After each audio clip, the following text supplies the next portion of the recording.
ഒരു കോക്ടെയിൽ ആയാലോ. അതിന് വേണ്ടത് പപ്പായയും ക്യാരറ്റുമാണ്. ക്യാരറ്റിനെ നന്നായി വേവിച്ചെടുത്തതിന് ശേഷം ജാറിലേക്ക് ഒരേ അളവിൽ ഇട്ട് കൊടുക്കുക, അതായത് പപ്പായയും ക്യാരറ്റും.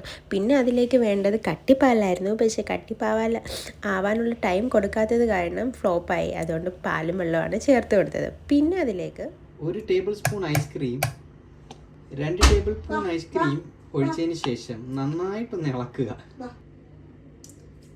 അതിനുശേഷം കുനുകുനാന്ന് ക്രീം ഒഴിക്കണം. ഇതെല്ലാം കൂടെ അടിക്കുമ്പോൾ കൊളസ്ട്രോളും ലിവറും കിഡ്നിയും എല്ലാം അടിച്ചങ്ങ് പോകും.